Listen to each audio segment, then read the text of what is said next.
வணக்கம். Habit management பழக்கங்களால் வளமுடன் வாழ என்னதான் சொல்கிறது நம்ம திருக்குறள் தெரிஞ்சுக்கலாமா? சரி, நம்ம லாஸ்ட் கிளாஸ் என்ன படிச்சோம்? அதாவது நம்ம படிக்கிற விஷயத்த எப்படி படிக்கணும்? புரிஞ்சு படிக்கணும். மனப்பாடம் செஞ்சு படிக்க கூடாது. மனப்பாடம் செஞ்சு படிச்சா நமக்கு அறிவு ஊறாது. சரிங்களா? எந்த ஒரு விஷயத்தையும் ஆழமா திரும்ப திரும்ப படிக்கணும். புரிஞ்சு படிக்கணும். அப்படி படிக்கும் பொழுதுதான் அறிவு நமக்கு ஊறும். அதுக்கு உதாரணமா எப்படி ஒரு மண்ணை தோண்ட தோண்ட அதுல இருந்து தண்ணி ஊத்து எடுக்குமோ அந்த மாதிரின்னு நம்ம திருவள்ளுவர்தான் நமக்கு சொல்லி கொடுத்தாங்க இல்லையா? சரி, இப்படி இப்போ கிளாஸ்ல ஒரு செல்லக்குட்டி ஒரு டவுட் கேட்டிருந்தாங்க. அப்படியும் என்ன கேட்டிருந்தாங்க?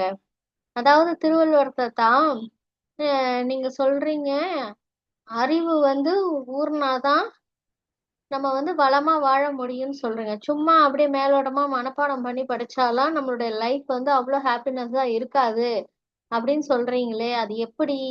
எனக்கு புரியல, என்னால ஏத்துக்க முடியலன்றாங்க. அதுக்குதான் திருவள்ளுவர் தாத்தா இன்னைக்கு சூப்பர் டூப்பரா நமக்கு எக்ஸ்பிளைன் பண்றாங்க. என்ன சொல்றாங்க அப்படின்னா, இந்த படத்துல யாரு இருக்காங்க நல்லா கண்டுபிடிச்சு சொல்லுங்க. நமக்கு எல்லாம் தெரிஞ்ச நம்மளுடைய நேஷனல் ஃபாதர் யாரு? யார் இருக்காங்க? கரெக்ட், நம்மளுடைய காந்தி தாத்தா. ஃபாதர் ஆஃப் நேஷன் இல்லையா இவங்க? சரி, இவங்க நமக்கு நம்மளுடைய இந்திய விடுதலைக்காக இண்டிபெண்டன்ஸ்க்காக என்ன பண்ணாங்க? நிறைய ஸ்ட்ரகிள் பண்ணி போராட்டம் பண்ணி என்ன பண்ணாங்க? நமக்கு அந்த இண்டிபெண்டன்ஸ் அந்த சுதந்திரத்தை நமக்கு வாங்கி கொடுத்தாங்க இல்லையா? சரி, இவங்களுக்கு நம்ம இந்தியால நல்ல மதிப்பும் மரியாதையும் இருக்கும் கண்டிப்பா இல்லையா? ஏன்னா அவங்க நமக்காக நிறைய வேலைகள் செஞ்சிருக்காங்க. நம்ம ஊர்ல தான் குஜராத் அப்படின்ற ஸ்டேட்ல பிறந்திருக்காங்க. அதனால இவங்கள பத்தி நம்ம இந்தியால எல்லாருக்குமே நல்லா தெரிஞ்சிருக்க வாய்ப்பு உண்டு. சரிங்களா? அப்ப இவருக்கு இந்தியால எங்க போனாலும் நல்ல சிறப்பு கிடைக்கும். ஆனா அவரை சுத்தி இங்க பாருங்களேன் யார் இருக்காங்க? மோஸ்ட்லி பாத்தீங்கன்னா வெளிநாட்டு ஃபாரினர்ஸ் தான் இருக்காங்க. பாருங்க, வெளிநாட்டினர் தான் இருக்காங்க, ஃபாரினர்ஸ். உங்களை பார்த்தாலே தெரியுது இல்லையா? ஆனா இவங்களுக்கும் காந்தி தாத்தாக்கும் என்ன சம்பந்தம்? காந்தி தாத்தாவை என்ன பண்றாங்க? கொண்டாடுறாங்க பாருங்க. அவருக்கு அவ்வளவு மரியாதை கொடுத்து அந்த ரெஸ்பெக்ட கொடுத்து அவரை வெல்கம் பண்ணி அப்படி கொண்டாடுறாங்க. அதுக்கு காரணம் என்ன அப்படின்னு நல்லா யோசிச்சு பாருங்களேன். காந்தி தாத்தா காந்தி தாத்தா எப்படிப்பட்டவர்? படிக்காதவரா? இல்ல, படிச்சவர். சரிங்களா? காந்தி தாத்தா படிச்சவர். என்ன படிச்சிருக்காங்க நம்ம காந்தி தாத்தா? வக்கீல், அட்வொகேட்டுக்கு படிச்சிருக்காங்க. சரிங்களா? ஃபாரின்ல போய் நல்லா படிச்சு அந்த டிகிரி எல்லாம் வாங்கியிருக்காங்க. அந்த வக்கீல் அந்த சட்டங்களை வச்சுதான் என்ன பண்ணாங்க? அதுல படிச்ச விஷயங்கள் அந்த அறிவை வச்சுதான் என்ன பண்ணாங்க? நம்ம இந்தியாக்கே அவங்க இண்டிபெண்டன்ஸ் அந்த சுதந்திரத்தையே வாங்கி கொடுத்தாங்க.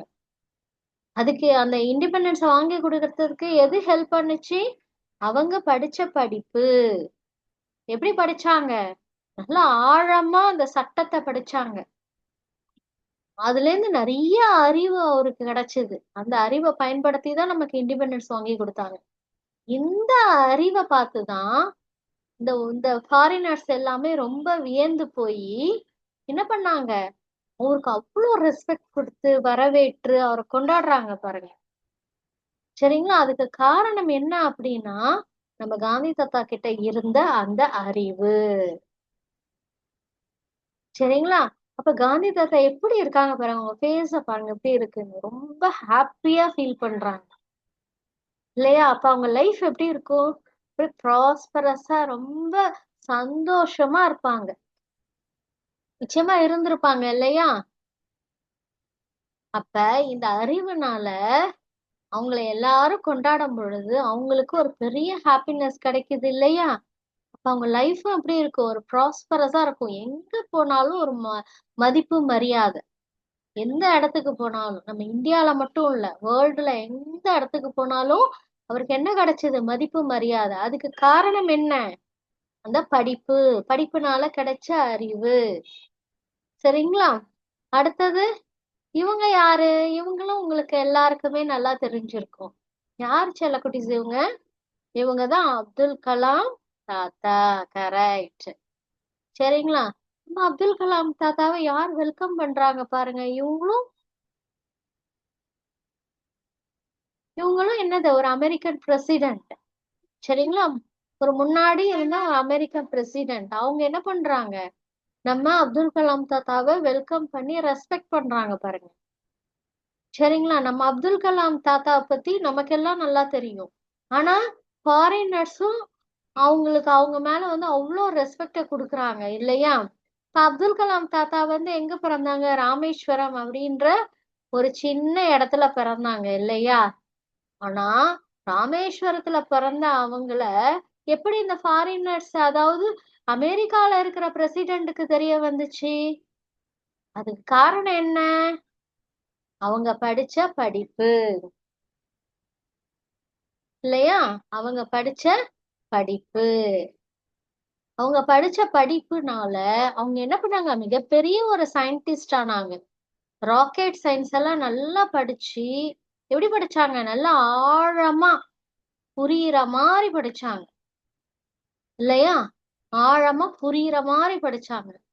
படிச்சு என்ன பண்ணாங்க, மிகப்பெரிய சயின்டிஸ்ட் ஆனாங்க. அவங்களோட அறிவை பார்த்து வியந்து நம்ம இந்தியாவில என்ன பண்ணாங்க, அவங்களுக்கு குடியரசுத் தலைவர் பிரசிடென்ட் அப்படின்ற ஒரு பதவிய கொடுத்தாங்க இல்லையா? பிரசிடென்ட் ஆனாங்க இவங்க. நம்ம அப்துல் கலாம் தாத்தா நம்ம இந்தியாவுக்கே பிரசிடென்ட் ஆனாங்க. அப்ப அதனால என்ன ஆச்சு, உலகத்துல உள்ள எல்லாருக்கும் அவரை பத்தி தெரிய வந்துச்சு. எங்க போனாலும் அவருக்கு மிகப்பெரிய ஒரு ரெஸ்பெக்ட் கிடைச்சது. அது காரணம் என்ன, அவருடைய படிப்பு, அதனால கிடைச்ச அறிவு. அப்ப அவர் லைஃப் எப்படி இருந்தது, ரொம்ப ப்ராஸ்பரஸா இருந்தது, ரொம்ப ஹாப்பியா இருந்தாரு இல்லையா? நீங்களே பார்த்திருப்பீங்க. அவரோட ஃபேஸ் எப்படி இருக்கு பாருங்க, ரொம்ப மலர்ச்சியா இருக்கு.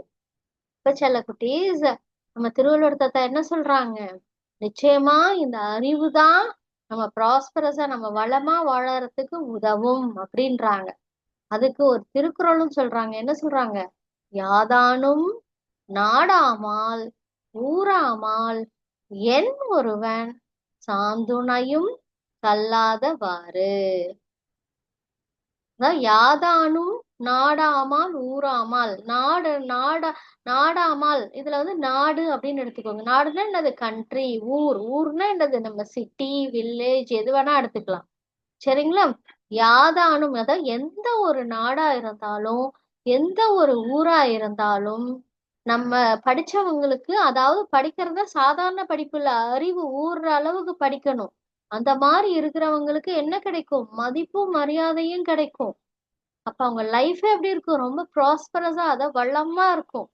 அப்படி இருக்கும் பொழுது ஏன் தான் ஒருத்தங்க வந்து சாந்துணையும் கல்லாதவாறு, எதுக்காக வந்து நம்ம சாகுற வரைக்கும், அதாவது நம்மளுடைய லைஃப் எண்ட் வரைக்கும் ஏன் தான் படிக்காம இருக்காங்க அப்படின்ட்டு நம்ம திருவள்ளுவர் தாத்தா கோச்சிக்கிறாங்க.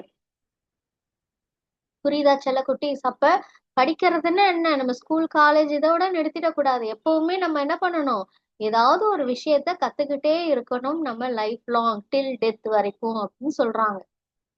சரிங்களா? ஏன்னா நமக்கு படிக்க படிக்கதான் அந்த அறிவு கிடைக்கும். அறிவு கிடைக்க கிடைக்கதான் நமக்கு எங்க போனாலும் சிறப்பு கிடைக்கும்.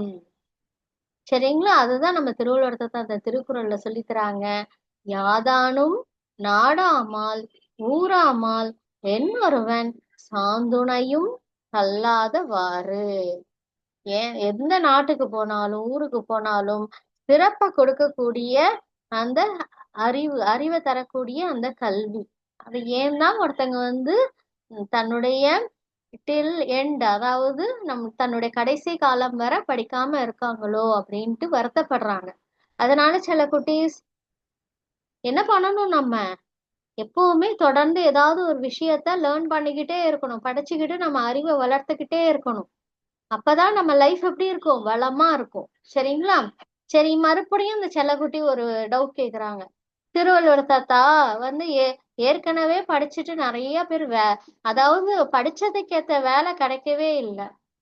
சரியா? சில பேர்லாம் பெரிய பெரிய இன்ஜினியரிங்லாம் படிச்சிருப்பாங்க. ஆனா பாத்தீங்கன்னா சாதாரணமா அவங்க படிப்புக்கு சம்மந்தம் இல்லாம ஏதோ ஒரு வேலை செய்வாங்க. அப்படி இருக்கும் பொழுது தொடர்ந்து படிக்கணும்ன்றீங்க. படிச்சதுக்கே வேலை கிடைக்கல. அப்படி இருக்கும் பொழுது தொடர்ந்து படிக்கிறதுக்கு எப்படி விருப்பம் உண்டாகும்? எப்படி எனக்கு பிடிக்கும் தொடர்ந்து படிக்கிறதுக்கு அப்படின்னு கேக்குறாங்க. ஏன்னா நான் இன்ஜினியரிங் படிச்சிருக்கேன். ஆனா அதுக்கு உண்டான வேலையே கிடைக்கல. ஏதோ சாதாரணமான ஒரு வேலை தான் நான் பாக்குறேன். என் படிப்புக்கு உண்டான வேலை கிடைக்கல. அப்படி இருக்கும் பொழுது எனக்கு எப்படி தொடர்ந்து படிக்க பிடிக்கும் அப்படின்னு கேக்குறாங்க. ஓகே செல்லக்குட்டீஸ், உங்களுக்கு தெரிஞ்ச பதில நீங்க சொல்லி அனுப்புங்களேன். Thank you so much.